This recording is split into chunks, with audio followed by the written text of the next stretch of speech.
You've mentioned people calling me all the time. I know in the US it's an pandemic, endemic.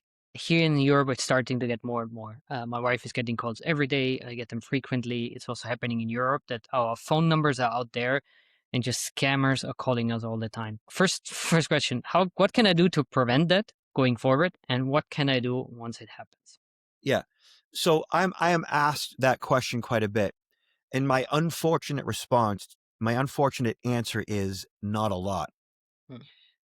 It really boils down to an administrative task than anything else. A lot of those calls are spam, of course, scams, unwanted is what it boils down to. And what I do is between the mobile apps that I have access to via Google Play and Apple's iTunes that can scan and sometimes block some of those calls from coming in.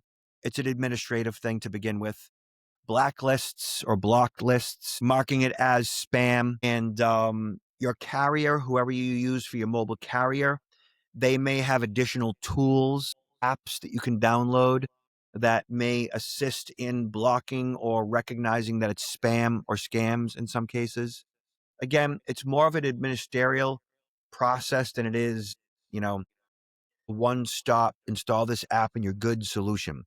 I do know that like Apple on the iPhone itself has a tool that you can essentially block pretty much every call that comes in or redirect every call that comes in that's not in your contact list. And I have not enabled that because I get calls all the time that are not in my contact list.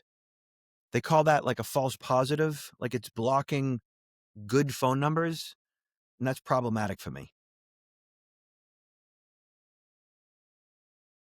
How about leaving all of my money? Let's say I have an investment account. I download Robinhood, I create an account there, and my money grows, and I have hundreds of thousands of dollars there. You've mentioned they are well protected. There are most likely laws saying as well if they lose their money because they're getting hacked, then I could get this money back, but that maybe takes time as well. Is there something that you recommend? Say, don't put all of your eggs in one basket, meaning not all your money on one platform? Well, so that's certainly a consideration. Spreading it out is always a consideration. Look at if you are what is considered a moneyed individual, are, a high value target is what you are. Okay. And high value targets need, I think, special consideration. And that might mean bringing in someone who engages in basic, device security. When I say basic, like their job might be like a fractional chief information security officer or a virtual chief information security officer whose job it is to go into companies with a laptop and install vulnerability testing software to look for the vulnerabilities in that network.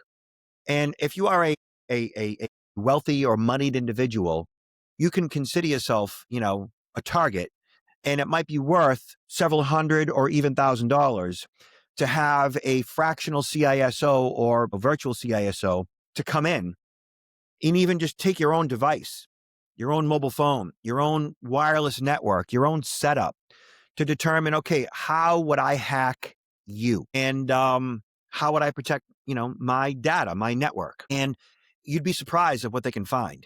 You'd be surprised at how vulnerable you might be. So it's always worth it to take the extra steps and make those investments in your digital security. And part of that process might also be a consideration of your mobile phone and making sure that your mobile phone account is relatively protected.